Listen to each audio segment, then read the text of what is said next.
Junk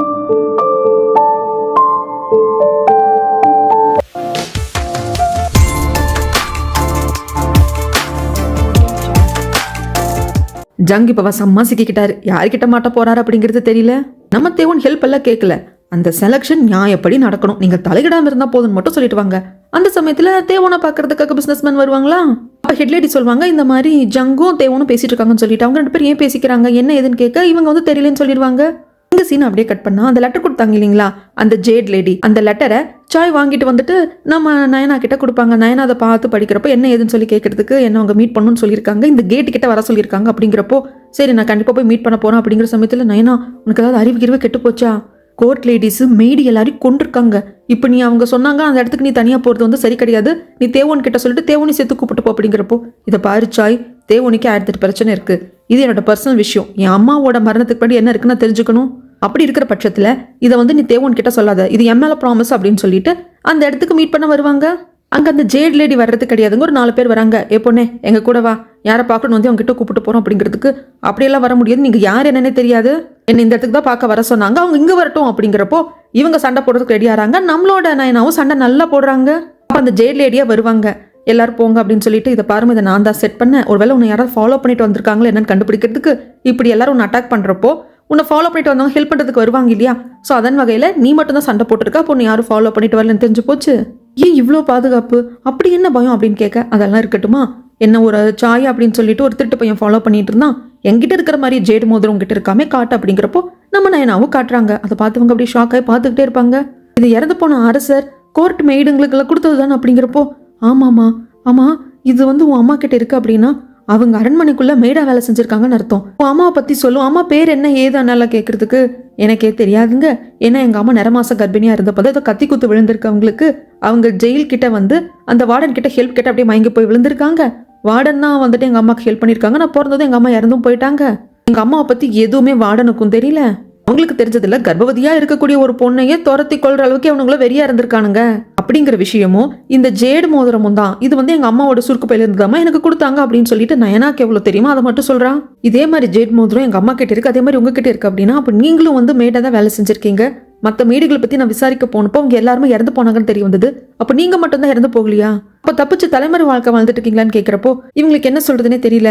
இதை பாருங்க, என் அம்மாவை பத்தி எனக்கு எதுவுமே தெரியாது, பட் இப்ப நான் சொன்னதை வச்சு உங்களுக்கு ஏதாவது ஞாபகம் வருதா? ஏன்னா கண்டிப்பா நீங்க 2 பேருமே அந்த பேலஸ்ல அரசருக்கு மெய்டா இருந்திருக்கீங்க, ஏதாவது ஞாபகம் வருதா? அப்படிங்கிறப்போ இவங்க யோசிச்சவங்க சொல்றாங்க, நீ சொல்றதெல்லாம் வச்சு பாக்குறப்போ கேபி அப்படிங்கிற ஒரு பொண்ணு தான் ஞாபகம் வருது. ஏன்னா அவளும் மெய்டா இருந்தா சடனா ஒரு நாள் வந்து அவ அரண்மனையில எல்லாம் காணாம போயிட்டா. அவளுக்கு என்ன ஆச்சு ஏதாச்சுன்னு எங்களுக்கு தெரியல. ஒருவேளை அம்மா பேர் கேபியா இருக்கிறதுக்கு வாய்ப்பு இருக்கு. ஆனா எனக்கு இருக்கிற டவுட் என்னன்னா, அவங்க எப்படி உனக்கு அம்மா ஆனாங்க, அதாவது அவங்க எப்படி கர்ப்பமானாங்க அப்படிங்கறது எனக்கு டவுட்டா இருக்கு. ஏன்னா பேலஸ்ல இருக்கிற மெய்டு யாருமே வந்துட்டு வேற எந்த ஆண்கள் கூட தொடர்பு வச்சுக்க மாட்டாங்க. அப்படி இருக்கிற பட்சத்துல உங்க அம்மா அப்படி பிரெக்னென்ட் ஆனாங்க அப்படிங்கிறது தெரியல. பட் நீ சொன்னதை வச்சு என்னோட மைண்டுக்கு வர்றது கேபி அப்படிங்கிற அந்த மெய்டு தான். அவங்க தான் சடனா காணாம போனாங்க, எங்க ஏதுன்னு கூட எங்களுக்கு தெரியல. அப்படிங்கிறப்போ சரி அதெல்லாம் இருக்கட்டும், எனக்கு இந்த ஜேட் மோதிரம் என் அம்மாவோடது, இதுக்குள்ள வந்து அந்த லீ ஹோ அப்படிங்கிற பேர் எழுதியிருக்கு, இறந்து போன அரசரோட பேரு. அப்ப என் அம்மா பேலஸ்ல மேடா இருந்தாங்களா அப்படின்னு சொல்லிட்டு விசாரிக்க போனப்போ மேடு கோர்ட் லேடிஸ் எல்லாரும் இறந்து போயிருந்தாங்க. இதுல ஏதோ மர்மம் இருக்கு, அவங்க எல்லாம் ஏன் உடனே சாகணும், அப்ப இதுக்கு பின்னாடி ஏதோ ஒரு பெரிய விஷயம் இருக்கு. அப்படிங்கிறப்போ இதை பாருமா, அந்த மாதிரி விஷயங்களை தேடி போகாத, அது சரிப்பட்டே வராது. அது மட்டும் இல்லாம உங்ககிட்ட இந்த ஜேடு மோதிரம் இருக்கு, இது உன் அம்மாவோடது, உன் அம்மா அந்த பேலஸ்ல மேடா வேலை செஞ்சிருக்காங்க அப்படின்னா என்னோட இந்த மோதிரத்தை காட்டினதை நிறுத்திக்கோ, வேற யார்கிட்டயும் காட்டாத, அது உன்னோட உயிருக்கே ஆபத்தா வந்துடும் அப்படின்னு சொல்லிட்டு அவங்க அங்கிருந்து வந்துருவாங்க. இதை கமிஷனர் தள்ளி நின்று பாக்குறாரு. ஆனா கமிஷனர் பாக்குறாரு அப்படிங்கிறது நம்ம நயனாக்கு தெரியறது இல்ல. அதுக்கப்புறமாக தேவனை வந்துட்டு பார்க்கறதுக்கு பிஸ்னஸ்மேன் வந்திருப்பாரு இல்லையா, அவர் கேட்பாரு, ஏன்பா நான் உன்னை பார்க்க வந்தா, பட் நீ வந்து ஜங்கு கூட பேசிட்டு இருந்ததை சொன்னாங்க, என்ன ஏது அப்படின்னு கேட்கறதுக்கு. இல்லை இந்த மாதிரி அந்த சால்ட் ஆக்ஷன் விடுற செலெக்ஷன் அப்போ நீங்கள் வந்து தலையிடாம இருங்கன்னு சொல்லி கேட்டுக்கிட்டேன், அதை பற்றி தான் பேசிட்டு இருந்தேன் அப்படிங்கிறாங்க. அதுக்கப்புறமாக ஜியை காட்டுறாங்க. இப்போதான் அவர் அந்த லெட்டரை படிக்கிறாரு. ஜியோட தாத்தா பார்க்க விட்டுட்டு போனா அந்த லெட்டர். இங்க சீன் அப்படியே கட் பண்ணா அந்த ஜேட் லேடி கிட்ட பேசிட்டு நம்ம என்ன வந்துட்டு இருக்கிறப்போ அடிச்சு பிடிச்சி தேவோன்னு வருவாங்க. என்னாச்சு நீ நல்லா இருக்கியா, உனக்கு ஒன்றும் பிரச்சனை இல்லை அப்படிங்கிறப்போ ஏன் தேவன் என்னாச்சு? இல்லை என்கிட்ட இப்போதான் சாய்ஸ் சொன்னா, ஏதோ ஒரு பிரச்சனை நீ மாட்டிக்க போற, உடனே போய் பார்க்கும்படி சொன்னா, அதனாலதான் வந்து அப்படிங்கிறப்போ ஐயோ அப்படியெல்லாம் ஒன்றும் இல்லை, நான் நல்லா தான் இருக்கேன், நீ நல்லா இருக்க, சரி எங்க போயிருந்து என்ன எதுன்னு கேட்கறதுக்கு தனியா கூப்பிட்டு எல்லாத்தையும் சொல்றாங்க. அம்மா யாரு என்னதுன்னு தெரிஞ்சுக்கிறதுல நான் இருந்தேன்.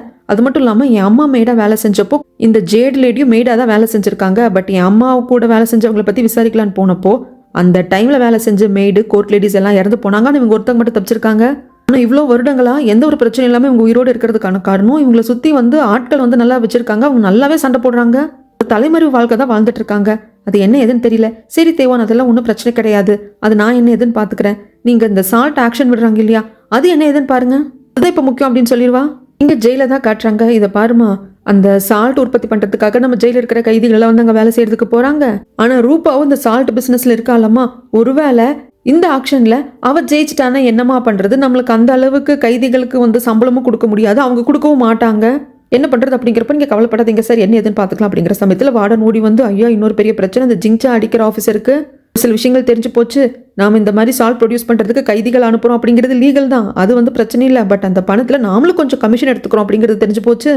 லா என்ஃபோர்ஸ்மெண்ட் ஆஃபீஸில் கம்ப்ளைண்ட் பண்ணுவேன்னு சொல்கிறான். நாம அதில் கொஞ்சம் கமிஷன் அடிக்கிறோங்கிறத சொல்லிட்டான்னா பிரச்சனையாக போயிடுமே அப்படிங்கிறப்போ இவர் சீஃப் பயப்படுறது இல்லை, நான் பார்த்துக்கிறேன், அவன் என்ன பண்ணுமோ பண்ணிக்கிட்டோம் அப்படின்னு சொல்லிடுறாங்க. அதுக்கப்புறமாக சீஃப் அந்த ஜிங்சா அடிக்கிற ஆஃபீஸர் கிட்ட, என்னடா நீ பண்ண கோல்மாலெல்லாம் தெரியாதா அப்படின்னு சொல்லிட்டு அந்த ஆள் பண்ணதெல்லாம் சொல்கிறப்போ, ஐயோ சீஃப், நான் எப்படி உங்களுக்கு எதிராக போவேன், நாம அப்படியே ராசியாக போயிடுவோம் அப்படிங்கிறாங்க. இதை பாரு, எனக்கு மேலே வந்து ஆரம்பத்தில் கோவம் வந்தது, அது கடைசியில் ஒரு மரியாதை வந்தது.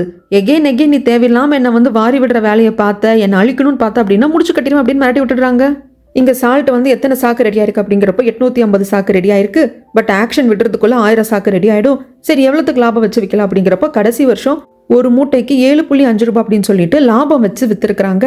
இந்த வருஷம் நம்ம ஒரு மூட்டைக்கு 5 ரூபான்னு வச்சு லாபம் வச்சு விற்றாதான் கரெக்டாக வரும். ஆனால் ஏலத்தில் கம்மியாக கோட் பண்ணும் இல்லைங்களா, அப்போதானே ஏலம் கிடைக்கும். ஸோ அந்த மாதிரி வச்சு இவங்களாம் பேசிட்டு இருப்பாங்க. இந்த பக்கம் ஜியை தான் வந்து காட்டுறாங்க. ஜி வந்து அந்த வளர்ப்பாப்பா கிட்ட சொல்கிறாங்க, இந்த கல்யாணத்தை வந்து நீங்கள் தள்ளி போட்டுடுங்க, முடிஞ்சா கேன்சல் பண்ணிடுங்க அப்படிங்கிறப்போ, என்னப்பா பேசிட்டு இருக்க, இந்த நாட்டிலேயே ரொம்ப பவர்ஃபுல்லாக இருக்கிற பர்சன் தான் ஜங்கு, அவன் பொண்ணுக்கும் உனக்கும் கல்யாணம் நடந்தா எல்லாம் என்னென்னமோ நடக்கும் அப்படின்னு கனவு கண்டுட்டு இருக்கு, நீ வந்து கல்யாணத்தை நிறுத்த சொல்ற. இதை பாருங்க, அந்த ஆள் நல்லவன் கிடையாது, அவன் பொண்டாட்டி நல்லவன் கிடையாது. அது மட்டும் இல்லாமல் என்னோட சொந்த குடும்பம் சீரழியறதுக்கு அவன் தான் காரணம், அதனால எனக்கு இந்த கல்யாணத்தில் விருப்பம் இல்லை அப்படிங்கிறப்போ, இதை பாரு, நீ என் பையன், நான் உன்னை இவ்வளோ விடங்களா நான் தான் வளர்த்துருக்கேன், இதுக்கப்புறமாக இந்த கல்யாணத்தை நிறுத்த அதுன்னு சொல்லிட்டு என்னை வந்து டிசப்பாயிண்ட் பண்ணாது அப்படின்ட்டு எழுந்து போயிடுவாரு. அதுக்கப்புறமாக ரூபாவோட ஒரு ஆள் வந்து ஜி கிட்ட சொல்லுவாங்க, இந்த மாதிரி ரூபா மேடம் உங்களை பார்க்கணும்னு சொன்னாங்கன்ட்டு. ஜி வந்து என்னதுன்னு கேட்கறதுக்கு, இதை பார்ப்பா, சால்ட் பிஸ்னஸில் எப்போவுமே நான் இருந்திருக்கேன், கடைசி வருஷம் வரைக்கும் நான் தான் வந்துட்டு இருந்திருக்கேன். பட் இந்த வாட்டி புது ஆர்கனைசேஷன் பிஸ்னஸ் மேன் எல்லாம் வந்துட்டு சால்ட் பிஸ்னஸ்குள்ளே இறங்கியிருக்காங்க, அது எனக்கு கொஞ்சம் குடைச்சலாக இருக்குது. அதனால் நீ என்ன பண்ணு, ஏற்கனவே அவங்க கிட்ட வெடிமருந்தெல்லாம் இருந்ததுனால தானே பிஸ்னஸ் மேனை வந்து நீ அரெஸ்ட் பண்ண, அதே மாதிரி அவங்க மேலே இருக்கிற ஏதோ ஒரு கேஸை தூசி தட்டி அவங்கள அரெஸ்ட் பண்ணிவிடு அப்படிங்கிற சமயத்தில் இதுக்கு இவர் ஒத்துக்க மாட்டேன்றாரு. அதுவும் கொஞ்சம் பொலைட்டாக தான் ஜி சொல்லுவாங்க, இல்லைங்க போலீஸ் டிபார்ட்மெண்ட்டில் நிறைய ஒர்க் இருக்குது, இப்போ இதெல்லாம் பார்க்குறதுக்கு எங்களுக்கு டைம் இல்லை அப்படின்ட்டு ரொம்ப ஸ்ட்ராங்காக மறுத்துட. ரூபாவுக்கு கோவம் தான் மட்டும் இருந்தாலும் முகத்தில் கட்டிக்காம, அப்படியாப்பா சரி நீ இவ்வளோ தூரம் சொல்கிறதுனால அது என்ன எது நானே பார்த்துக்கிறேன், நீ போப்பா அப்படின்ட்டுருவாங்க. ஆனால் போனதுக்கப்புறம் என்ன தைரியம் இருந்தா, நான் ஒரு விஷயம் சொல்கிறேன் அது கேட்காம அவன் மறுப்பான் அப்படின்னு சொல்லிட்டு ரூபாவுக்கு பயங்கர கோவமாக இருக்கு.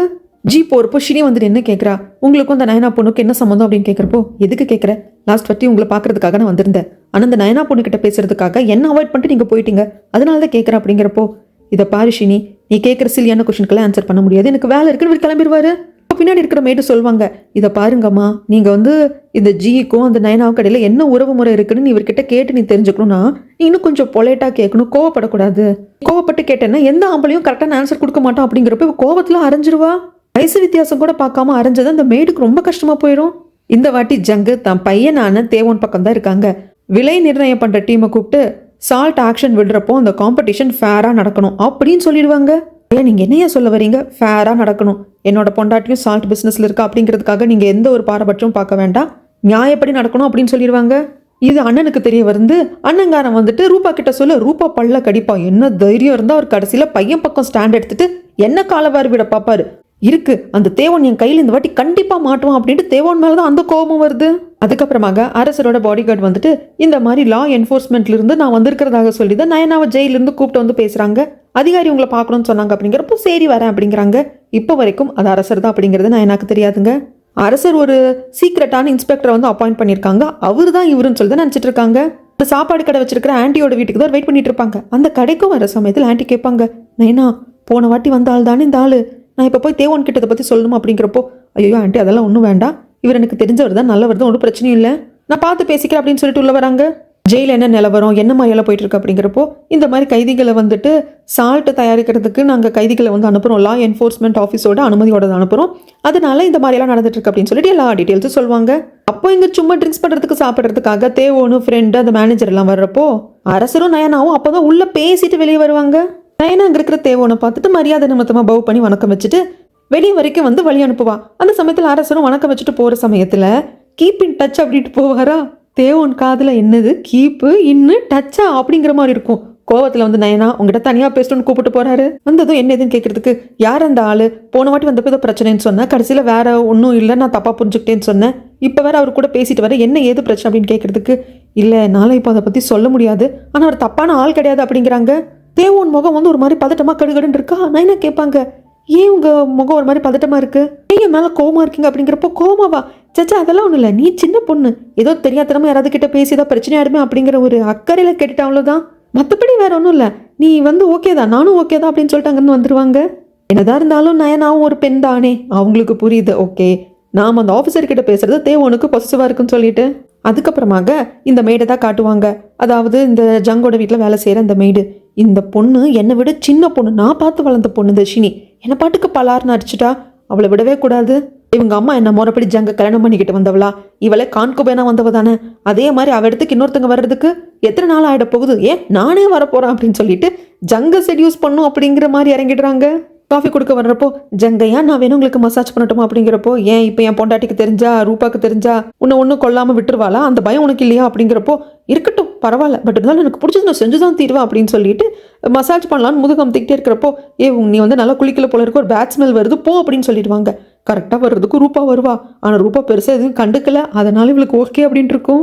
வந்து ரூபா என்ன தைரியம் இருந்தால் உங்கள் பையன் பக்கம் ஸ்டாண்ட் எடுத்துட்டு என்னையும் என் பொண்ணையும் நீங்கள் அம்போன்னு விட பார்ப்பீங்க, எப்படி நான் உன்னையும் நம்ம பொண்ணையும் அம்போன்னு விட்டேன், அப்புறம் எதுக்காக இந்த சால்ட் செலெக்ஷன் வந்து நேர்மையாக தான் நடக்கணும் அப்படின்னு சொல்லிட்டு போய் சொன்னீங்க, இதை பாருங்க நீங்கள் தேவோன் பக்கம் ஸ்டாண்ட் எடுத்தீங்க அப்படின்னா ஒரு நாள் இல்லை ஒரு நாள் உங்களை அம்போன்னு விட்டு போயிடுவான், அவனை பற்றி உங்களுக்கு தெரியாது, இதுக்கப்புறம் நீங்கள் எனக்கு ஹெல்ப் பண்ணலனாலும் நான் என்ன பண்ணணும்னு எனக்கு தெரியும் அப்படின்னு சொல்லிட்டு கோவமா எழுந்து வந்துடுவா. நயனா கிட்ட அரசர் பேசினதுனால இந்த சால்ட் பிஸ்னஸ் பற்றியும் இப்போ அதுக்கான செலெக்ஷன் நடக்க போகுது அப்படிங்கிறத பற்றியும் எல்லாமே தெரிஞ்சிருச்சு. அதனால அரசரே நேரடியாக வர்றாங்க. விலை நிர்ணயம் பண்ணுற டீமும் சால்ட்டை வந்து தரம் பார்த்து செலக்ட் பண்ணுற டீமையும் கூப்பிட்டு பேசுகிறாங்க. நீங்கள் எப்படி சால்ட்டை வந்து செலக்ட் பண்ணுவீங்க அப்படிங்கிறப்போ அரசரே இந்த டப்பா தான் அளவு, இதில் நாங்கள் வந்து சால்ட்டை வைப்போம், இந்த மாதிரி தரம் பிரித்து பார்ப்போம் அப்படின்னு சொல்லிட்டு சொல்கிறாங்க. நேர்மையாக நடக்கணும் அப்படின்னு அரசரும் சொல்லிட்டு போகிறாரு.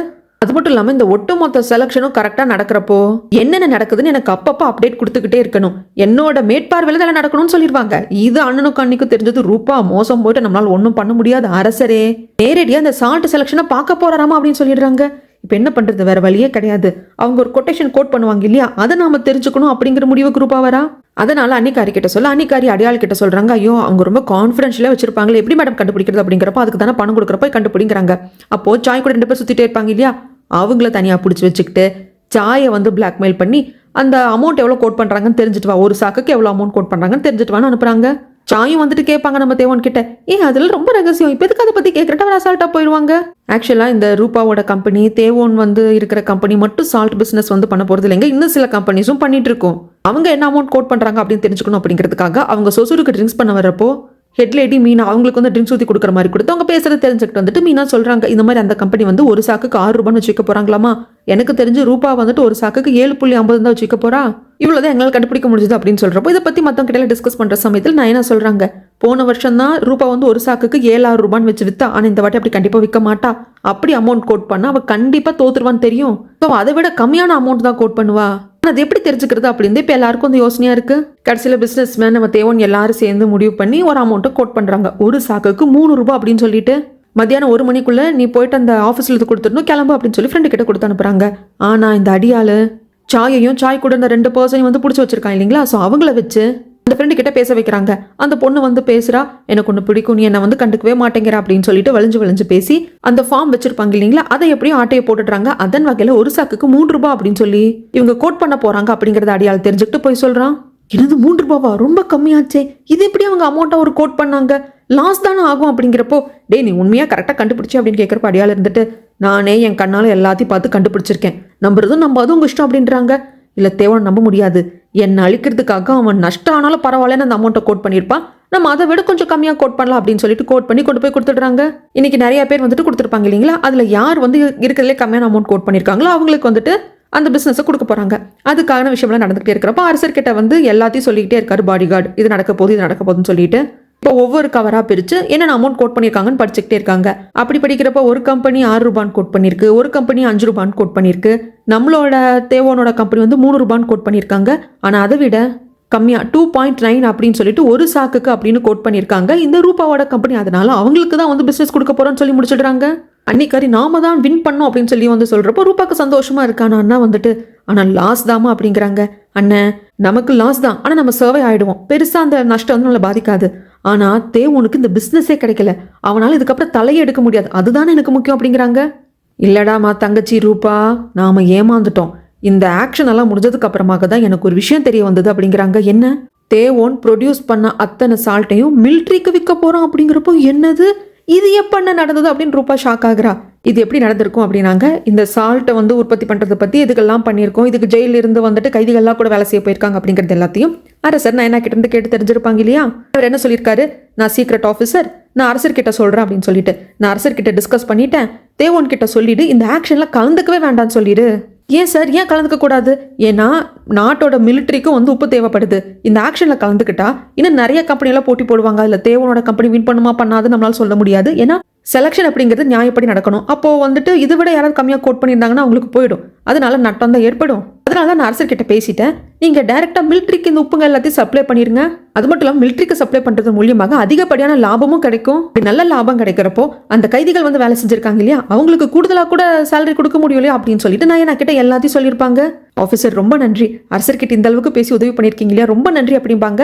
ஸோ இதன் பிரகாரம் நம்ம தேவோனோட கம்பெனி இந்த ஆக்ஷன்ல கலந்துக்க வேண்டிய அவசியமே கிடையாது. ஆனா ஏன் கலந்துக்கிட்டாங்க? ரூபாக்கு நஷ்டத்தை ஏற்படுத்தணும் அப்படிங்கிறதுக்காக தான். ஸோ 3 ரூபான்னு ஒரு சாக்குக்கு கோட் பண்ணது அப்படிங்கிறது வேணும் தான். அது அடியால் தெரிஞ்சுட்டு போய் சொல்லி கடைசியில் அதை விட கம்மியா கோட் பண்ணி இப்போ ரூபாக்கு நஷ்டம் ஆயிடுச்சு. இந்த செலக்ஷன்ல நம்மளோட தேவோனோட டீம் கலந்துக்க வேண்டிய அவசியமே கிடையாது, ஏன்னா அவங்க தான் ஆர்மிக்கு சப்ளை பண்ண போறாங்க. ஆனா அப்படி இருந்தும் கலந்துக்கிட்டு ரூபாக்கு நஷ்டத்தை ஏற்படுத்தியாச்சு. ரூபாவால இதை தாங்கவே முடியல. என்னன்னா சொல்றீங்க, அப்போ நம்மள ட்ரிக் பண்ணி ஏமாத்திருக்காங்களா? ஆமாமா, தேவோன்னு இதுல கலந்துக்க வேண்டிய அவசியமே இல்ல, அவன் வேணுக்குனே கலந்துக்கிட்டு நாம கம்மியா கோட் பண்ற மாதிரி பண்ணிட்டான். இன்னும் சொல்ல போனா எல்லாருமே சேர்ந்து நம்மள ஏமாத்திருக்காங்க. அப்படிங்கிற சமயத்துல அந்த அடியால் அன்னிக்காரி பலார்னு ஒண்ணு கொடுப்பான். அவன் அந்த அடியால் என்ன பண்ணுவான், இவங்க சொன்னதுதான் செஞ்சாங்க, இவங்க பிளான் பண்ண மாதிரி தேவோன் சரி பிளான் பண்ணிட்டாங்க, அவ்வளவுதான் வித்தியாசம். ஆனா இந்த பக்கம் தேவோன் நயனா அப்படின்னு சொல்லிட்டு எல்லாருமே ரொம்ப சந்தோஷமா இருக்காங்க. இந்த பக்கம் எல்லாருக்கும் ஒரே சந்தோஷம், சந்தோஷத்துக்கு வந்து அளவே கிடையாது, வாயெல்லாம் முகம் எல்லாமே பல்லாதான் இருக்கு. இந்த பிளான்ல ஹெல்ப் பண்ணது சாயும் தான். ஏன்னா சாயை பிடிச்சிட்டு போனது, சாய் வந்து எவ்வளவு அமௌண்ட் கோட் பண்ண போறீங்க அப்படின்னு தேவோன் கிட்ட கேட்டது எல்லாமே இவங்க பிளான் தான். அதனால அவங்களுக்கும் கொஞ்சம் பணம் கொடுக்குறாங்க. என்ன நான் பணம் கொடுத்து எங்களை பிரிக்க பாக்குறேன், எல்லாம் நல்லபடியா நடக்கணுங்கிறதுக்காக தான் நான் ஹெல்ப் பண்ண அப்படிங்கிறப்போ இதை பாரு சாய் புரியுது, ஆனா கொஞ்ச நாளைக்கு தலைமறைவா இரு, அந்த அடியால் வந்து எங்கேயும் உங்களை டார்ச்சர் பண்ணாம இருக்கணும் இல்லையா. உன் கூட இருக்கிற அந்த ஒரு பொண்ணு பையன் 2 பேரும் சின்ன பசங்க, நீங்க 3 பேருமா சேர்ந்து இந்த பணத்தை வச்சுட்டு கொஞ்ச நாள் வெளியூர்ல இருங்க, அதுதான் நல்லது அப்படின்னு சொல்லி அனுப்பிச்சு வைப்பாங்க. அதுக்கப்புறம் என்ன ஒரே பார்ட்டி தான், ஒரே சந்தோஷத்துல எல்லாரும் குதூகலமா இருக்காங்க. இந்த பக்கமாக போச்சேன்னு இருக்கு ரூபாக்கு. இன்னும் கூட அண்ணனும் அண்ணி விசாரிச்சு வந்து சில விஷயங்களை சொல்றாங்க.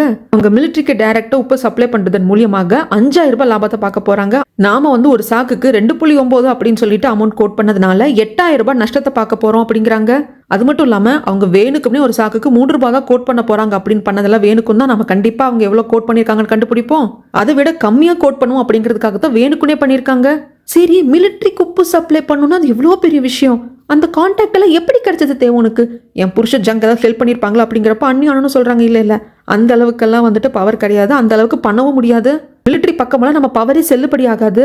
சரி என்னமோ இருந்துட்டு போகுது, அப்போ மிலிட்ரிக்கு அவன் உப்பு சப்ளை பண்ற அளவுக்கு அந்த தேவோனுக்கு கான்டாக்ட் கிடைச்சிருக்கு அப்படின்னா அது என்ன எதுன்னு கண்டுபிடிங்கன்னு சொல்லுவாங்க. பார்ட்டியில சாப்பிட்டெல்லாம் முடிச்சதுக்கு அப்புறமாக ஜெயிலுக்கு போகணும் இல்லையா தங்குறதுக்கு, நயனா விடுறதுக்காக தான் கூட தேவன் வந்திருப்பாங்க. அப்போ மழை வந்ததுனால சரி கொஞ்ச நேரம் இருந்துட்டு போலான்னு இருப்பாங்க. அப்போ அந்த ஆஃபீஸர் யாரு, ஏன்னா அவர் மூலியமாக தான் நம்ம மிலிட்ரிக்கு வந்து உப்பு சப்ளை பண்ண முடிஞ்சது, அது யார் என்னன்னு கேட்குறப்போ நான் தான் சீக்ரெட்னு சொல்லியிருக்கேன் இல்லையா, கேட்கக்கூடாதுன்னு சொல்லியிருக்கேன் இல்லையா அப்படிங்கிறப்போ நம்ம தேவனுக்கு ஒரு மாதிரி கோவம் வந்துடுது, செல்லமான கோவம் தான். சரி இங்கிருந்து நீயே தனியா போய்ப்ப, நான் எதுக்கு உனக்கு கூட துணைக்கு வரணும், நீ தான் நல்லா சண்டை போடுவி அப்படிங்கிறப்போ நான் இருந்துட்டு ஐயோ கோவப்படாதீங்க அப்படின்னு கையை பிடிச்சிப்பாளா. அப்படியே கொஞ்சம் தனக்குள்ளே ரகசியமா தேவன் சிரிச்சுக்குவாரு.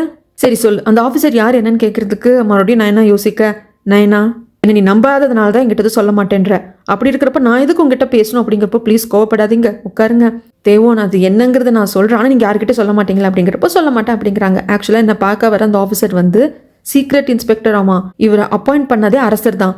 அரசர் தான் டைரக்டா இந்த சீக்ரெட் இன்ஸ்பெக்டருக்கு வந்து ஆர்டர் கொடுப்பாங்க. அதே மாதிரி இவர் என்ன தெரிஞ்சுக்கிட்டாலும் அரசர்கிட்ட இவர் டைரக்டா போய் சொல்லுவாராம். அவர் ஏன் வந்து உன்ன பார்க்கணும் அப்படிங்கிறப்போ நாட்டில் என்ன நடக்குதுன்னு தெரிஞ்சுக்கிறதுக்காக. உதாரணத்துக்கு நான் மட்டும் கிடையாது, ஒரு சில இடங்கள்ல ரொம்ப சாதாரணமா இருக்கிறவங்க கிட்ட போய் கேட்டு தெரிஞ்சுப்பாரா. ஏன்னா அதிகாரிகள் கிட்ட கேட்டா அவங்க நிறைய மறைச்சிடுறாங்க. உதாரணத்துக்கு எங்க ஜெயிலுக்கே வந்தாங்க, சீஃப் கிட்ட பேசினாங்க, ஆனா சீஃப் வந்து நிறைய விஷயங்களை மறைச்சு இல்லைன்னா ஒரு சில விஷயங்களை எட்டுக்கட்டி தானே சொல்லுவாரு. அதனால தான் எந்த அதிகாரிகள் கிட்டயும் பேசாம எங்க மாதிரி ஆளுங்க கிட்ட பேசி அதன் வகையில் உண்மையை தெரிஞ்சுக்கிட்டு அரசர்கிட்ட போய் சொல்றாரு. அவ்வளவுதான் விஷயம், யாருக்கிட்டையும் சொல்லாதீங்கன்னு சொன்னாங்க. அதனால தான் தேவன் நானும் சொல்லல. அப்படிங்கிறப்போ சரி, அப்ப நீ அடிக்கடி இந்த ஆஃபீஸரை பாப்பியா? நானா போய் எப்படி பார்க்க முடியும்? அவருக்கு என்ன பார்க்கணும்னு தோணுச்சு அப்படின்னா சொல்லி விடுவாரு, அப்பதான் நான் போய் பார்ப்பேன் அப்படிங்கிறாங்க. சரி நயனா, பட் எனக்கு நீ அவரை போய் பார்க்கறது எனக்கு பிடிக்கல. இதுக்கப்புறம் நான் பார்க்கறதுக்காக அந்த ஆஃபீஸர் ஏதாவது ஒன்று அப்ரோச் பண்ணாங்க அப்படின்னா பார்க்க விருப்பம் இல்லைன்னு சொல்லிட்டு, அப்படி இல்லைன்னா வேற யாராவது கிட்ட கேட்டு தெரிஞ்சுக்க சொல்லு என்ன அப்படிங்கிற சமயத்தில் சரி அப்படின்னு சொல்லிடுவாங்க. நம்ம நயனா ஒன்றுமே சண்டை போட மாட்டாங்க. நீங்கள் சொல்கிறீங்க இல்லையா, வேண்டான்னு சொல்கிறீங்க, உங்களுக்கு பிடிக்கல அப்படின்னா நான் இதுக்கப்புறமாக அந்த சீக்ரெட் இன்ஸ்பெக்டர் ஆஃபீஸரை பார்க்க மாட்டேன்னு சொல்லிடுவாங்க. இப்போ உங்களுக்கு ஓகே தானே தேவன், என் கூட வரீங்களா, ஜெயில் வரைக்கும் என்ன கொண்டு விட்டு வரீங்களா அப்படிங்கிறப்போ சரின்ட்டு கிளம்புவாங்க. ஆனால் அப்போ தேவனுக்கு நம்ம ஓவராக வழிஞ்சிட்டோமோ அப்படிங்கிற மாதிரி தோணுது. ஆக்சுவலாக நைனா, இப்போ நான் அந்த பர்சனை போய் உன்னை பார்க்க வேண்டாம்னு சொல்கிறதுக்கான காரணத்தை வச்சு நீ தப்பாக எதுவும் முடிவு பண்ணிடக்கூடாது. ஆக்சுவலாக அந்த ஆளை பார்த்தா நல்லவ மாதிரியே தெரியல, அதனால தான் சொல்கிறேன் அப்படிங்கிறாங்க. இதை பாருங்க தேவோன், எனக்கு ஒருத்தங்களோட முகத்தை வச்சு அவங்க எதிர்காலத்தை எப்படி கணிக்கணும் அப்படின்னு டீச்சர் சொல்லி கொடுத்துருக்காரு. அதை வச்சு பார்க்குறப்போ அந்த சீக்ரெட் இன்ஸ்பெக்டர் ஆஃபீஸர் நல்லவர் தான், நல்ல நிலைமைக்கு வரக்கூடியவர் தான். அது தெரியுது, நீங்கள் நினைக்கிற மாதிரி இல்லை. பட் நீங்கள் வேண்டான்னு சொல்கிறதுனால நான் இதுக்கப்புறம் நான் அவர்கிட்ட பேச மாட்டேன் அப்படிங்கிறாங்க. ஓ அப்படியா அப்படின்ட்டு தேவனுக்குன்னா ரொம்ப சந்தோஷம். ஐயோ நாம சொல்லி நான் என்ன கேட்குறாளே அப்படின்னு சொல்லிட்டு ரொம்ப சந்தோஷமா இருக்கு. அதுக்கப்புறம் பிஸ்னஸ்மேன் ஜெயிலுக்கு வராங்க சீஃபை பார்க்கறதுக்காக. ஒரு கவரில் கொஞ்சம் பணம் போட்டு கொடுக்குறாங்க. நாங்கள் பார்த்து ப்ராஃபிட்ல இருந்துட்டு எங்களுக்கு வேலை செஞ்சதுக்காக நீங்கள் ஜெயிலில் அந்த கைதிகள் அனுப்பிச்சிங்க இல்லைங்களா, அவங்களுக்கு கொடுக்க வேண்டிய சம்பள பணம் அப்படின்னு கொடுக்குறாங்க. அதுக்கப்புறம் இன்னொரு கவரும் கொடுக்குறாங்க. இது என்ன எதுன்னு கேட்கறதுக்கு உங்களுக்கான கமிஷன் தான் வச்சுக்கோங்க அப்படிங்கிறப்போ ஐயோ எனக்கு இதெல்லாம் தேவையே இல்லைன்னு சீஃப் சொன்னாலும் வாங்கி வச்சுக்கிறாரு. அதுக்கப்புறம் வெளியே வர பிஸ்னஸ்மேன் நான் என்ன கிட்ட சொல்கிறாங்க, எல்லாம் ஸ்மூத்தாக போனதுல எனக்கு சந்தோஷம் தாமா, ஆனால் ரூபா அப்படிங்கிற ஒரு மிருகத்தை நம்ம சீண்டி பார்த்துட்டு இருக்கோம், அவ எப்படி ரியாக்ட் பண்ணுவான்னு தெரியல, அதுதான் பயமா இருக்கு அப்படிங்கிறாங்க. எல்லாத்துக்கும் பயந்துட்டே இருக்க முடியாது சார், பாத்துக்கலாம் அப்படிங்கிறாங்க. நான் என்ன அதுக்கப்புறம் இந்த அடியால் சாயை பிடிச்சிடுறாங்க. என்னடா அவங்க கூட சேர்ந்துட்டு என்னையே ஏமாத்த பாத்தியான்னு போட்டு சாயும் அடி அடின்னு அடிக்க சாய் எந்த ஒரு உண்மையும் சொல்றது இல்ல. பண்ணிக்காரி வருவாங்க, என்ன சொன்னா இவன் ஒன்னும் சொல்றது இல்ல, அடி மட்டும் வாங்கிக்கிறான். இதை பாரு, இதை விட முக்கியமான விஷயத்த நீ பார்க்க வேண்டியது இருக்கு. நயனா அப்படிங்கிற பொண்ணு தெரியும் இல்லையா, அந்த ஜெயில லேடி வார்டனா இருக்கா, அந்த பொண்ணை போய் ஃபர்ஸ்ட் தூக்கி நம்ம இடத்துக்கு கூப்பிட்டு வா. அப்புறம் இன்னொன்று, அந்த பொண்ணு மார்ஷியல் ஆர்ட் எக்ஸ்பர்ட், நல்லா சண்டை பண்ணுவான்னு தெரியும் இல்லையா, ஜாக்கிரதையாக பார்த்துக்கோ அப்படிங்கிறாங்க. பட் அடி வாங்கின மயக்கத்திலேயே இருந்தாலும் சாய்க்கு இது நல்லாவே கேட்குது. இங்கே சீனை அப்படியே கட் பண்ணா ஒரு லெட்டர் வருது. நம்ம நயனாக்கு கொண்டு கொடுக்குறது குக்கிங் லேடி தான். நயனா உனக்கு லெட்டர் வந்திருக்கு, ஒரு பையன் தான் கொண்டு கொடுத்தா, என்ன எதுன்னு கேட்குறப்போ அதை படித்து பார்த்தவங்க உடனே கிளம்புறாங்க. என்ன லவ் லெட்டர் போல இருக்கு அப்படின்னு சொல்லிட்டு குக்கிங் லேடி நினச்சிக்கிறாங்க. ஆனால் நயனாவை அந்த அடியால் ஃபாலோ பண்ணுறான். இந்த பக்கம் சாய் கட்டி போட்டு வச்சிருப்பாங்க. எப்படியும் அங்கிருந்து தப்பிச்சு ஃபர்ஸ்ட் ஜெயிலுக்கு வார்டன் கிட்ட தான் கேட்குறாங்க நான் எங்கேன்னு சொல்லிட்டு. அவ இப்போதான் இங்கே வெளியே கிளம்பணும் அப்படின்னதும் உடனே ஓடி அந்த பிசினஸ் மேன் வச்சிருக்கிற அந்த கம்பெனிக்கு தேவன் கிட்ட சொல்றாங்க நயனாக்கு ஏதோ பிரச்சனையாக போகுது, நயனாவை தூக்க சொல்லி அந்த அன்னிக்காரி அடியாளுக்கு ஆர்டர் கொடுத்துட்டோம் அப்படின்னதும் நயனாவை பார்க்கறதுக்காக இங்கிருந்து நம்மளோட தேவன் கிளம்புறாங்க. நயனாவை பார்க்கணும் அப்படின்னு லெட்டர் கொடுத்தது வேற யாருமே கிடையாதுங்க, நம்ம அரசர் தான். அவரோட பாடி கார்டை வச்சு இந்த இடத்துக்கு தான் வர சொல்லியிருப்பாங்க. அங்கே அரசர் வரப்போ பாடி கார்ட்ஸ் எல்லாம் இருக்காங்க. ஏன்பா அவங்களெல்லாம் வச்சுட்டு அந்த பொம்பளை பிள்ளைகிட்ட நீ எப்படிப்பா பேச முடியும், தள்ளி போய் நில்லுங்க அப்படிங்கிறாங்க. அரசரே நாங்கள் ரொம்ப தூரம் போக மாட்டோம், பக்கத்தில் தான் இருப்போம், பக்கத்தில் இருங்க, அதுக்காக ரொம்ப பக்கத்தில் இருக்காதீங்க, கொஞ்சம் தள்ளி இருங்க அப்படிங்கிறாங்க. அதுக்கப்புறம் இந்த இடத்துக்கு நயனா வரா. நயனா வந்ததும் சொல்லுங்க சார் எதுக்கு கூப்பிட்டீங்க என்னதுன்னு கேட்கறதுக்கு, இல்லம்மா ஆர்மிக்கு சால்ட் எல்லாம் கரெக்டாக சப்ளை பண்ணிட்டு இருக்கீங்களா, அதுல இருந்து பிரச்சனையும் இல்லை இல்லையா, அதை பற்றி கேட்கறதுக்காக தான் கூப்பிட்டா அப்படிங்கிறப்போ அதுக்காக தான் கூப்பிட்டீங்களா, அதெல்லாம் ஒன்றும் பிரச்சனை இல்லை சார், எல்லாம் நல்லபடியாக தான் போயிட்டு இருக்கு. ஆனால் நல்ல வேலை நீங்களே என்ன பார்க்கணும் பேசணும் கூப்பிட்டது நல்லதா போச்சு, கிட்ட ஒரு முக்கியமான விஷயம் சொல்லணும் அப்படிங்கிறப்போ சொல்லு நயனா அப்படிங்கிறாங்க.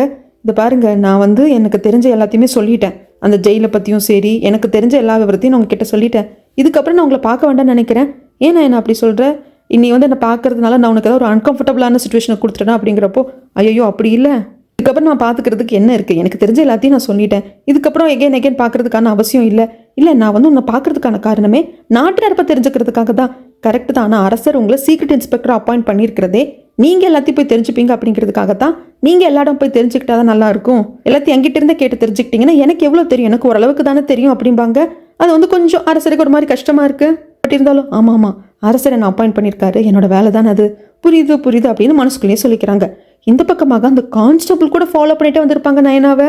ஏன்னா இந்த ஜிங்சா அடிக்கிற ஆஃபீஸர் இந்த நயனாவும் சீஃபும் சேர்ந்து என்னமோ பண்ணுறாங்க, அதனால நயனாவை ஃபாலோ பண்ணால் கண்டுபிடிச்சிடலாம், நிறைய பணம்லாம் அடிக்கிறாங்க அப்படிங்கிற மாதிரி கொஞ்சம் எக்கு தப்பா போட்டு கொடுத்துருப்பான். அதனால தான் இவங்க மஃப்டில ஃபாலோ பண்ணிட்டு இருக்காங்க. அந்த சமயத்தில் பாடி கார்டை யாரோ ஒரு ஆளுங்க அடிச்சு இழுத்துட்டு போவாங்க. இந்த கான்ஸ்டபிள்ஸ் 2 பேர் பார்ப்பாங்க, கூட இன்னும் சில போலீஸ் ஆஃபீஸர்ஸும் கூப்பிட்டு வந்திருப்பாங்க. எல்லாருமே மஃப்டில தான் இருப்பாங்க. இப்போ வாங்க நம்ம போய் அந்த பொண்ணை விசாரிக்கலாம், என்ன எதுன்னு கேட்கலாம் அப்படிங்கிறப்ப இன்னும் சில ஆட்கள் வருவாங்க. கான்ஸ்டபிள் எல்லாம் அமைதியாக உட்காருங்க அப்படிங்க. இந்த பக்கம் வந்துட்டு இருக்க ஆட்கள் வேற யாருமே இல்லைங்க, அடி ஆட்களோட ஆட்கள் தான். நயனா உட்கார வச்சு யாரை சார் கேட்பாரு. ஆமாம் நயனா, அந்த தேவோடு நீயும் ரொம்ப க்ளோஸா அப்படிங்கிறப்போ எனக்கு ஒரு 15 வயசாக இருக்கிறப்போ நான் ஜெயிலில் தான் அவரை பார்த்தேன், அவருக்கும் எனக்கும் ஒரு நல்ல ஃப்ரெண்ட்ஷிப் இருக்குது அப்படிங்கிறாங்க. ஃப்ரெண்ட்ஷிப் மட்டும்தானா, ஏன் தேவன் அப்படிங்கிற பேர் எடுத்ததும் கண்ணமெல்லாம் சவக்குது அப்படிங்கிறப்போ, ஐயோ சார் என்ன சார் கலாட்டா பண்ணிட்டு இருக்கீங்க, அதெல்லாம் ஒன்றும் இல்லை அப்படின்னு சொல்லிட்டு அப்படியே அந்த படிக்கட்டு வெளியே இறங்கி வருவேன் நயனா. அரசரும் பின்னுக்கவே வருவாங்க, ஏ நடிக்காதேன்னு சொல்லிட்டு அந்த இடத்துக்கு அடியால் அவன் ஆட்களோட வந்து சுத்து போட்டுருவான். நயனா எங்க கூட அமைதியாக வர்றது நல்லது அப்படிங்கிறப்போ வர முடியாதுடா அப்படின்னு சொல்ற சமயத்தில் நம்ம அரசர் பின்னுக்கு பார்க்குறாரு. ஏதாவது பிரச்சனை அப்படின்னா பாடி கார்ட்ஸ் வந்திருக்கணுமே, வரலையே அப்படின்னு சொல்லி பார்த்துட்டு இருக்காங்க. ஆனால் இவனுக்கு தான் பாடி கார்ட்ஸ் எல்லாத்தையும் அடிச்சு போட்டாங்களே. அரசருக்கு இதை பாரு, இந்த பொண்ணு கிட்ட வம்பு பண்ணிக்கிட்டேன்னு உன்னை சும்மா விட மாட்டான் அப்படிங்கிறப்போ, ஆக்சுவலி இது அரசர் அப்படிங்கிறது அடியாளுக்கு தெரியாது. ஏன்னா அரசர் வந்து எல்லாருமே பார்க்க மாட்டாங்க. ஸோ அதனால அரசர் யாருங்கிறது யாருக்கும் தெரியாது. இதை பார்ப்பா, பார்க்கறதுக்கு அப்பாவி பையன் மாதிரி இருக்க, ஒழுங்கா போயிடு, இந்த பொண்ணை தான் நாங்கள் தூக்கிட்டு போக வந்திருக்கோம், உனக்கு எந்த பிரச்சனையும் வேண்டியதில்லை அப்படிங்கிறப்போ, இல்லை என்ன மீறி இந்த பொண்ணை உங்களால் டச் பண்ண முடியாது அப்படிங்கிற சமயத்தில், சார் நீங்கள் அமைதியாக இருங்க நான் பார்த்துக்கிறேன்னு சொல்லிட்டு எல்லாரையும் பந்தாடுறான் நயனா. இதை கான்ஸ்டபிள்ஸ் அந்த பக்கம் வந்து நின்று பார்த்துட்டு, இப்போ என்ன சார் பண்ணுறதுன்னு ஒரு கான்ஸ்டபிள் கேட்க, இன்னொரு கான்ஸ்டபிள், டே ஆளும் தெரியாமல் காலை விட்டுட்டோம், இதுக்கப்புறம் இங்கே இடையில போனால் நம்மளுக்கு தாண்டா பிரச்சனை, அந்த ஜிங்சா ஆஃபீஸரோட பேச்சை நம்பி வந்தது நம்மளோட தப்பா போச்சு, பேசாமல் இருந்துக்கலாம் அப்படிங்கிறாங்க. முடிஞ்ச அளவுக்கு அங்கே இருக்கிற எல்லாத்தையும் அடிச்சு போட்டுட்டு ஆஃபீஸரான நம்ம அரசரையும் ஒரு கையில் பிடிச்சிட்டு நயனா அங்கிருந்து ஓடி வந்துருவான். இவங்களும் பின்னுக்கு துரத்துக்கிட்டே வருவாங்க. ஒரு வீட்டுக்குள்ள வந்து நயனா ஒழிஞ்சுப்பான். அரசர் என்னன்னு திரும்பி பார்க்கலாம் அப்படிங்கிறப்போ, ஐயோ சார் பார்க்காதீங்க அப்படின்னு சொல்லிட்டு நயனா வந்து அவர் இந்த பக்கம் திருப்பிப்பா. அந்த இடத்துல ரெண்டு பேருக்குமே கொஞ்சம் ஒரு எமோஷனாக இருக்கிற மாதிரி இருக்கும். அதுக்கப்புறமாக நயனா சுதாரிச்சுக்கிட்டு வெளியே வந்து எட்டி பார்க்குறா. அவங்கெல்லாம் போயிட்டாங்க அப்படின்னு தெரிஞ்சுட்டு வந்து உட்கார்றப்போ, நயனா யாரு என்னது எது, உன்னை கிட்னாப் பண்ண வந்திருக்காங்க, என்ன எதுன்னு சொல்லு அப்படிங்கிறப்போ, இல்லை அதெல்லாம் வேண்டாம், அது உங்களுக்கு தெரிய வேண்டாம் அப்படிங்கிறாங்க. சொல்லு நயனா அப்படிங்கிற சமயத்தில், எனக்கும் இவங்களுக்கும் ஆகாது சார், அவ்வளோதான் சொல்ல முடியும். சரி அதெல்லாம் ஒரு பக்கம் இருக்கட்டும், நீ நல்லா சண்டை போடி, உனக்கு மார்ஷல் ஆர்ட் தெரியுமா அப்படிங்கிறப்போ, ஆமாம் நான் கற்றுக்கிட்டேன், மட்டும் இல்லாமல் நான் ஒரு வாட்டி ஸ்பையாகவும் இருந்திருக்கேன் அப்படின்னு சொல்ல, இங்கே சீனை கட் பண்ணா ஒரு பாடி கார்டை அடிச்சு பிடிச்சி வச்சிருப்பாங்க இல்லையா, அந்த இடத்துக்கு இந்த கான்ஸ்டபிள் சில போலீஸ் ஆஃபீஸர்ஸ் எல்லாம் வந்து, ஏய் சொல்லு யாரு நீ, உன்னை நாங்கள் சும்மா விட மாட்டோம், அந்த நயனா பொண்ணு கிட்ட பேசிட்டு இருக்கா, அந்த ஆள் யாருனால கேட்குறப்போ, டேய் உங்களுக்கெல்லாம் உண்மை தெரிய வந்ததுன்னா உங்களுக்கெல்லாம் வேலை போயிருண்டா, வேலையெல்லாம் அப்புறம் போகட்டும், நயனா கூட பேசிட்டு இருக்க அந்த ஆள் யாரு, நீ யாரு, அதை ஃபர்ஸ்ட் சொல்லு, நீங்கெல்லாம் போலி ஆஃபீஸர்ஸ்ன்னு கேள்விப்பட்டா அப்படிங்கிற சமயத்தில் இந்த பக்கம் நயனா எங்கே தெரியும் கிடைக்கல நம்ம தேவனுக்கு. அப்போ இவங்க கூட பிஸ்னஸில் ஒன்றா ஒர்க் பண்ணுற சில பேர் கூப்பிட்டு, உங்களுக்கு நயனாவை வந்து அடையாளம் தெரியும் இல்லையா, அவள் எங்கே இருந்தாலும் தேடி கூப்பிட்டு வாங்க அப்படின்னு சொல்லி அனுப்பிச்சிக்கிறாங்க. அந்த சமயத்தில் தான் ஃப்ரெண்டும் சாயும் வருவாங்க. இந்த மாதிரி நாங்கள் ரூபாவோட வீட்டு வரைக்கும் கூட போயிட்டோம், அங்கே தெரிஞ்ச வரைக்கும் பார்த்த வரைக்கும் ரூபா கிட்ட நயனா இன்னும் கிடைக்கல, அப்போ கண்டிப்பாக நயனா எங்கேயாவது இருக்கா அப்படிங்கிறாங்க. அந்த சமயத்தில் எதுக்கால இந்த அடியால் வருவானா, டேய் எங்கடா நயனான்னு நம்ம தேவன் கேட்கறதுக்கு, அதெல்லாம் சொல்ல முடியாது அப்படிங்க, போட்டு தள்ளுங்கடா இவனா அப்படின்னு சொல்லிட்டு எல்லாரும் மாற்றி சண்டை போட்டுக்குவாங்க. அதுக்கப்புறமாக ஜெயிலுக்கு இந்த அண்ணங்காரன் வரான். அந்த ஜிங்சா அடிக்கிற ஆஃபீஸரை கூப்பிட்டு, நான் யாரும் தெரியும்ல, என் தங்கச்சி தான் ரூபா உங்களை பார்க்கணும்னு சொன்னாங்க அப்படின்னு கூப்பிட்டு போகிறாங்க. நயனா பார்க்கறதுக்கு இந்த ஜிங்சா ஆஃபீஸர் வருவார். அது தரையாக வருவார். அம்மா உங்களை பார்த்ததுக்கு நான் புண்ணியம் பண்ணியிருக்கணுமா, எதுக்குமா என்ன கூப்பிட்டு விட்டீங்க அப்படின்னு கேட்க, இதை பாருங்க எனக்கு சில காரியங்கள் ஆகணும், நான் சொல்கிற மாதிரி நீங்கள் பண்ணீங்க அப்படின்னா அந்த ஜெயிலுக்கு இப்போ சீஃபாக இருக்கார் இல்லையா, அந்த இடம் அந்த பதவி உங்களுக்கு வரும் அப்படிங்கிறாங்க. ஐயோ நான் செய்கிறேம்மா நீங்கள் என்ன சொன்னாலும் செய்கிறேம்மா அப்படிங்கிறாரு. இந்த பக்கமாக அரசரோட ஒரே ஒரு பாடி கார்டு மட்டும் பிடிச்சி வச்சிருப்பாங்க இல்லையா, இவங்க போலீஸ் ஸ்டேஷனுக்கு கூப்பிட்டு வந்துருவாங்க. அங்கே வந்ததுக்கு அப்புறம் தான் தெரியும் இவர் அரசரோட பாடி கார்டுன்னு சொல்லிட்டு கான்ஸ்டபிள்ஸ் 2 பேரும் மன்னிப்பு கேட்குறாங்க. இதை பாருங்க, நான் யாரு என்னங்கிறதும் அங்கே இருந்தது அரசர் தான் அப்படிங்கிறதும் யாருக்கு தெரியக்கூடாது, தெரிஞ்சதுன்னா அவ்வளோ நான் கொண்டுடுவா அப்படிங்கிறாங்க. ஐயா நாங்கள் கண்டிப்பாக சொல்ல மாட்டோங்கய்யா, மன்னிச்சிருங்கயா அப்படின்னு சொல்லிட்டு அனுப்பிச்சிடுறாங்க. அதுக்கப்புறம் ஒரு போனதுக்கு அப்புறம் தான் 2 பேருக்கு உயிரே வரும். அப்போதான் ஒரு கான்ஸ்டபிள் கேட்பாரு, அப்போ அங்கே நயனா கூட ஃபைட் பண்ணிட்டு இருந்தது யார் அப்படிங்கிறப்ப, அவன் அடியாளு ரூபா அம்மாவுக்கு கீழே தான் இருக்கான், என்னையா நடக்குது அப்படிங்கிறப்போ ஒன்றும் புரியல. ஆக மொத்தம் நம்ம தப்பிச்சிருக்கோம், இதுக்கப்புறமாக நாம தான் ஜாக்கிரதையாக இருந்துக்கணும்னு உள்ள பேசிப்பாங்க. இங்கே ராஜமாதா அரசரை பார்க்க வர அரசர் அவரோட சேம்பர்ல இல்லைன்னு தெரிய வருது. அரசர் இங்கே இல்லைன்னா எங்கே போயிருக்காரு அப்படிங்கிறப்போ, வெளியே போயிருக்காங்க அப்படிங்கிறாங்க. ஃபர்ஸ்ட்ல நைட் டைம் தான் காமனர் மாதிரி ட்ரெஸ் பண்ணிட்டு போனோம், இப்போ பகலியே போக ஆரம்பிச்சானா அப்படின்னு சொல்லிட்டு ராஜமாதாக்கு கோவம். இந்த பக்கமாக ஒரு டிஃபன் கடையை பார்த்துட்டு, இங்க சாப்பாடு நல்லா இருக்கும் சார் சாப்பிடலாமா அப்படின்னு சொல்லிட்டு 2 பேரும் உட்காந்து சாப்பிட்டு இருப்பாங்க. அங்க அந்த அடியால மற்ற ஆட்கள் எல்லாத்தையும் அடிச்சு போட்டுட்டு மறுபடியும் நயனாவை தேடி தான் வந்துட்டு இருப்பாங்க நம்ம தேவன். அந்த சமயத்தில் இதை பார்த்துட்டு, நயனா இங்க என்ன பண்ணிட்டு இருக்க, எல்லாரும் நினைச்சு கவலைப்பட்டு இருக்கோம், இங்க உட்காந்து நீ சாப்பிட்டு இருக்க, அந்த அடியால் உன்னை தேடிட்டு இருந்தா உனக்கு தெரியுமா அப்படிங்கிறப்போ, தெரியும் தேவோன், நாங்க வந்து ஃபைட் வேற பண்ணிக்கிட்டோம். என்ன சொல்ற, ஃபைட் பண்ணீங்களா, சரி ஒரு நிமிஷம் சார், நான் வந்து நயனா கிட்ட பேசணும், நயனா நீ இந்த பக்கம் வா அப்படிங்கிற சமயத்தில் நயனா வந்து வருவாங்க. அரசரும் சரி நயனா போ, நாம இன்னொரு நாள் மீட் பண்ணலாம் அப்படிங்கிறப்போ தேவனுக்கு கோவம் வந்துடும். இன்னொரு நாள் மீட் பண்ற பத்தியெல்லாம் யோசிக்காதீங்க, இதுக்கப்புறமாக நயனாவை பார்க்கறதுக்கும் வராதிங்க அப்படின்னு சொல்லிடுவாங்க. நயனாக்கு கொஞ்சம் தர்ம சங்கடமாக தான் இருக்கும். சரி வர்றேன் அப்படின்னு சொல்லிட்டு வந்துடுவா. அரசருக்கு ஒன்றும் புரியல, இப்போ எதுக்கு நம்ம மேலே இவ்வளோ கோவப்படுறோம் அப்படிங்கிற மாதிரி தான் இருக்கு. தனியாக வந்துட்டு என்ன சொல்றதுனே நம்ம தேவனுக்கு தெரியல, அப்படியே நிற்பாரு. நயனா இருந்துட்டு, ஆக்சுவலாக நான் அந்த ஆஃபீஸரை பார்க்க போனதுக்கான காரணம் ஒரு ஃபைனல் குட் பையாக இருக்கட்டும், இதுக்கப்புறம் நான் பார்க்க வராதிங்கன்னு சொல்றதுக்காக தான் போனேன், அதுக்குள்ளே இதெல்லாம் நடந்துருச்சு அப்படிங்கிற சமயத்தில், புரியுது நயனா, சரி அந்த அடியாலை வச்சு அந்த ரூபா உன்னையே கிட்னாப் பண்ண பார்த்தான்னு உனக்கு தெரியுமா, ஓரளவுக்கு புரிஞ்சுக்க முடியுது, ஃபுல்லாக நான் சொல்கிறேன். நீ வந்து அவளை ஏமாத்திருக்கிறதா அவன் நினைக்கிறா. ஏன்னா ஆர்மிக்கு நாம உப்பு சப்ளை பண்றோம் அப்படிங்கிறப்போ நாம அந்த செலக்ஷன்ல கலந்துக்க வேண்டிய அவசியமே கிடையாது. ஆனாலும் கலந்துட்டு இருந்திருக்கோம். அதனால தான் மேல கடும் கோபத்தில் இருக்கா, கிட்னாப் பண்ண பார்த்திருக்கா. இதுக்கப்புறமாவது கொஞ்சம் பார்த்து தான் இருந்துக்கும் அப்படின்னு சொல்லிட்டு போறப்போ, சரி தேவோ நான் பார்த்து இருந்துக்கிறேன், எனக்காக நீங்க ரொம்ப கவலைப்பட்டுட்டீங்க, அதுக்கு எனக்கு வருத்தமா இருக்கு அப்படிங்கிறப்போ என்னை பத்தி யோசிக்காத நயனா, உன்னை பத்தி நீ பார்த்துக்கோ யோசிச்சுக்கோ அப்படின்னு சொல்லிட்டு கொஞ்சம் கோவமா தான் இருக்கு நம்ம தேவோனுக்கு அங்கிருந்து வந்துருவாரு. அதுக்கப்புறம் அரசர் சாப்பிட்டெல்லாம் முடிச்சுட்டு ஹாயா பேலஸ்குள்ள போலான்னு வர்றப்போ என்ட்ரன்ஸ்லேயே பாடி கார்டு இருப்பாங்க. அரசரே அப்படின்னு சொல்லிட்டு, அரசரே நான் கொல்லப்பட வேண்டியவன், நான் உங்களை தொலைச்சிட்டேன், அதுக்கு காரணமும் நான் தான் அப்படிங்கிறப்போ எல்லாத்தையும் மேலேயே போட்டுக்காத, என் மேலேயும் தப்பு இருக்கு, சரி விட எல்லாம் நல்லபடியாக முடிஞ்சிட்டு இல்லை வா உள்ள போகலாம் அப்படிங்கிறப்ப ராஜமாதா அங்கே கல் மாதிரி வெயிட் பண்ணிட்டு இருக்காங்க. ட்ரெஸ்ஸை மாத்திட்டு வாடா அப்படிங்கிறாங்க. அரசரும் ட்ரெஸ் எல்லாம் மாத்திட்டு போய் உட்காந்துட்டு சொல்லுங்க ராஜமாதா அப்படிங்கிறப்போ, இதில் வந்து உண்மையில எந்த தப்பும் கிடையாது. ஃபர்ஸ்ட் எல்லாம் நைட்டு போயிட்டு இருந்தேன், நான் ஸ்ட்ரிக்டாக கூப்பிட்டு வான் பண்ணதுக்கு அப்புறமாக கூட நீ அரண்மனைக்குள்ளே இல்லாமல் பகலே நீ வெளியே போக ஆரம்பிச்சிட்ட. உன்னை சுற்றி இருக்கிற ஆட்கள் சரி கிடையாது, மெய்டும் சரி இல்லை பாடி கார்டாக இருக்கிறவங்களும் வந்துட்டு எனக்கு லாயலாக இருக்கிறது இல்லை. இதில் உன்னை சொல்லி ஒன்றும் குத்தம் கிடையாது, இதில் நான் உன்னை குத்தம் சொல்ல போகிறது இல்லை, ஏன்னா நானே பனிஷ் பண்ணிக்க போகிறேன் அப்படின்னு சொல்லிட்டு தன்னோட மேடை கூப்பிட்டு நாளையிலிருந்து நான் விரதம் இருக்க போகிறேன், எனக்கு பச்சை தண்ணி கூட கொடுக்கக்கூடாது அப்படின்னு சொல்லிட்டு சொல்லிடுவாங்க. அம்மா அப்படின்னு சொல்லி அரசர் கத்த, இது ஏன் முடிவு, அதை மாத்துறதுக்கு உனக்கு எந்த ஒரு உரிமையும் கிடையாது அப்படின்றவாங்க. நயனாக்கு அந்த ஆஃபீஸர் கூட நம்ம தப்பிச்சு ஓடி வந்தது, அந்த ஆஃபீஸர் கூட உட்காந்து சாப்பிட்டு இருந்தப்போ நம்மளை தேடி வந்த தேவோன் கிட்ட இருந்த அந்த கோவம், நம்ம மேல இருந்த அக்கறையால வந்து அந்த கோவம், அந்த பொசசிவ்னஸ் இதெல்லாம் நினைக்கிறப்ப சிரிப்பா வருது. ஒர்க்கெல்லாம் முடிச்சுட்டு ஃபைல் எல்லாம் எடுத்து வச்சுட்டு அதுக்கப்புறமாக அந்த ரூமை விட்டு வெளியே வந்துடுவா. இது சீஃபோட ரூமுங்க. வந்ததுக்கு அப்புறமாக அந்த ஜிங்ச் ஆஃபீஸர் வருவாரு. ஏதோ ஒரு ஃபைல தான் தேடி வந்திருக்காங்க, ஒரே ஒரு லாக்கர் மட்டும் இருக்கும், அது பூட்டப்பட்டு இருக்கு, அது உடைக்கவும் முடியல. இந்த ஜெயிலுக்குள்ள ஒரு திருடன் இருக்கான், அவன் எப்பேற்பட்ட பூட்டா இருந்தாலும் அலேக்கா ஓபன் பண்ணிடுவான். அவனை கூப்பிட்டு வந்து அந்த லாக்கர் அந்த பூட்டை உடைக்க வச்சு உள்ள இருந்து ஒரு ஃபைலை எடுத்துக்கிறான் இந்த ஜிங்சா ஆஃபீஸர். எதுக்காக எடுத்துக்கிறான்னு எல்லாம் ரூபா சொல்லிதான். இந்த ஃபைல்ல என்ன இருக்கும் அப்படின்னா, இவங்க கைதிகளை வெளியே லேபர் அனுப்புறாங்க இல்லைங்களா, அது லீகல் தான், அது பிரச்சனை கிடையாது. ஆனா அதுக்காக இவங்களுக்கு கொடுக்கப்படுற கமிஷன் அப்படின்னு சொல்லிட்டு சில அக்கௌண்ட்ஸ் எல்லாம் இருக்கும், அது இதுல தான் இருக்கு. அதுக்கு அடுத்த நாள் ஷினி ரொம்ப சந்தோஷமா இருக்கா, நான் நல்லா ட்ரெஸ் பண்ணிக்கிட்டு என்ன பாக்குறதுக்காக ஜி வரேன்னு சொல்லியிருக்காங்க அப்படின்னு சொல்லிட்டு நல்லா ட்ரெஸ் பண்ணிட்டு போய் உட்காந்தா ஜி ஒரு குண்டை தூக்கி தலையில போடுறாரு. இந்த கல்யாணம் நடக்காதுமா, நீ எப்படியாவது உன் அம்மா அப்பா கிட்ட பேசி சுமூகமா இந்த கல்யாணத்தை நிறுத்திடு அப்படிங்கிறாங்க. ஏன் என் குடும்பத்தை உங்களுக்கு பிடிக்கலையா, எங்க அம்மா கான்குவேன் அப்படிங்கிறதுனாலயா, இல்ல இப்ப எங்க அம்மா வந்து என் அப்பாவோட லீகலான ஒய்ஃப் அப்படிங்கிறப்போ, ஐயோ அதெல்லாம் வந்து காரணம் இல்லம்மா, எனக்கு இந்த கல்யாணத்துல விருப்பம் இல்லை அப்படிங்கிறாங்க. ஷினிக்கு என்ன பண்றதுன்னே தெரியல. இந்த பக்கமாக நம்ம நயனாக்கு தெரிஞ்சு போச்சு யாரும் இங்கிருந்து திருடி இருக்காங்கன்னு சொல்லிட்டு சீஃப் கிட்ட சொல்ல, சீஃபுக்கு என்ன பண்றது ஏது பண்றதுன்னு தெரியல. ஏன்னா இந்த பூட்டை வந்து அவ்வளவு சீக்கிரம் யாராலும் உடைக்கவும் முடியாது, ஓப்பன் பண்ணவும் முடியாது. யார் ஏதாவது பண்ணிருப்பாங்க, சாய் கிட்ட கேட்கலாம் அப்படின்னு சொல்லிட்டு வரப்போ சாய் இருந்துட்டு, ஐயா என்னால இது பண்ண முடியாது நயனா, இந்த மாதிரி கிரிட்டிக்கலான பூட்டெல்லாம் ஓப்பன் பண்றதுக்குன்னு ஒருத்தன் இருக்கு, அவன் இப்போ அந்த ஜெயிலுக்குள்ளதான் இருக்கான் அப்படிங்கிறப்போ அந்த ஆளை கூப்பிட்டு கேட்கறதுக்கு, ஆமா நேற்று அந்த ஜிங்சா ஆஃபீஸர் வந்து எங்கிட்ட கேட்டாரு, ஏதோ ஃபைல் உள்ள வச்சுட்டு இதை பூட்டிட்டு சாவி தொலைச்சிட்டாராம், என்கிட்ட ஹெல்ப் கேட்டாரு, பண்ண நான் என்ன தப்பு பண்ண, அந்த ஆஃபீஸர் கேட்டதுனால தானே பண்ண அப்படிங்கிறாங்க. அதுக்குள்ள இந்த லெட்ஜர் போச்சுடா அப்படின்னு சொல்லிட்டு என்ன பண்றதுன்னே தெரியல நயனாவுக்கும் சீஃபுக்கும். இந்த பக்கமாக இந்த ரூபா ராஜமாதாவை பார்க்க வரா. ராஜமாதாவுக்கு பணம் நிறைய தேவைப்படுங்க, அது எதுக்கு ஏதுங்கிறதுல பின்னாடி நம்மளுக்கு தெரிய வரும். 20,000 ரூபாய் வந்து சரி பண்ணி கொடுக்குறேன்னு நான் சொல்லியிருந்தேன் ராஜமாதா, பட் என்னால் இதில் பாதி கூட இப்போ வந்து கொடுக்க முடியல, நான் மன்னிச்சிருங்க அப்படின்னு ரூபா சொல்றப்ப ராஜமாதா கொஞ்சம் ஈஸியாக தான் எடுத்துக்கிறாங்க. புரியுது ரூபா, பிஸ்னஸ் அப்படிங்கிறது எல்லா டைமும் ஒரே மாதிரி போகாது, என்னால் புரிஞ்சுக்க முடியுது அப்படிங்கிறப்போ, இதை பாருங்க என் பிஸ்னஸ்லாம் நல்லா தான் போச்சு, உங்க தம்பி ஜங்கதான் இடையில பூந்து குட்டையை குழப்பிட்டார் அப்படிங்க.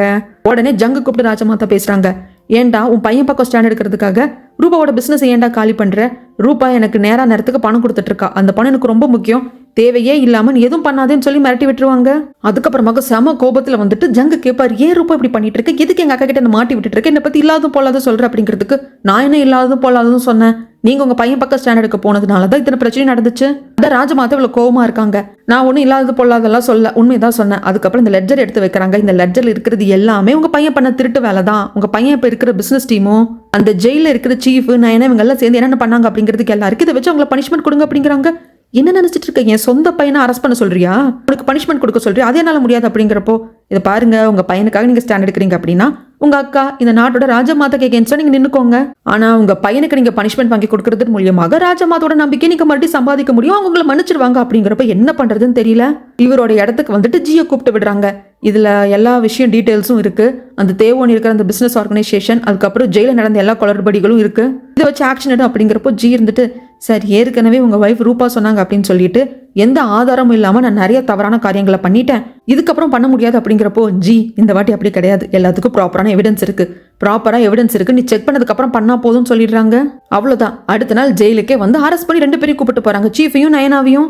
யாருக்கும் ஒன்றும் புரியறது இல்ல, எதுக்கு அரெஸ்ட் பண்ணிட்டு போறாங்க, லா என்ஃபோர்ஸ்மெண்ட் ஆஃபீஸ்ல இருந்து நம்ம லீகலா பெர்மிஷன் வாங்கி தான் இங்க இருக்கிற கைதிகள் எல்லாத்தையும் வேலைக்கு அனுப்பிச்சோம், அப்புறம் எதுக்கு பிடிச்சிட்டு போறாங்க அப்படிங்கிறப்ப இந்த ஜிங்சா ஆஃபீஸருக்கு தான் எல்லாம் தெரியுமே, பட் எதுவுமே தெரியாத மாதிரி இதை பாரு, அதெல்லாம் லீகலாக தான் நடந்தது.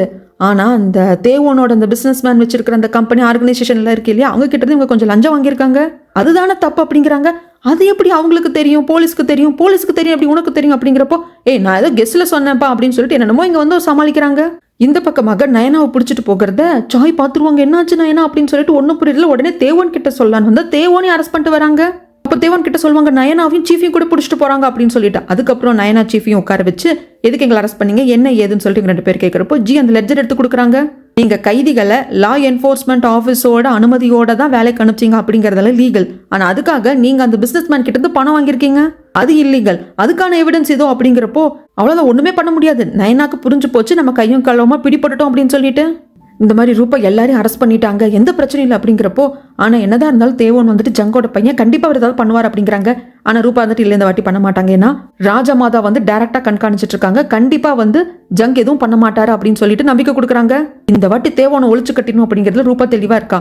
தேவோனை மட்டும் அரெஸ்ட் பண்ணியிருக்க மாட்டாங்க, ஏன்னா பிசினஸ் மேனையும் சேர்த்து தான் அரெஸ்ட் பண்ணியிருப்பாங்க. 2 பேரும் உட்கார வச்சு விசாரிக்கிற சமயத்தில் இதை பாருங்க, எல்லாம் நான் தான் பண்ணேன். அந்த சால்ட் பிசினஸ் அப்படிங்கிறது இவரோட பிசினஸ்ல ஒரு பகுதி தான், அதை மொத்தமாக டேக் ஓவர் பண்ணிட்டு பண்ணது நான் தான். அதனால என்ன டார்ச்சர் பண்ணுங்க, என்ன விசாரிங்க, பிசினஸ் மேனை விட்டுருங்க அப்படின்னு சொல்லிட்டு தேவன் சொல்லுவாங்க.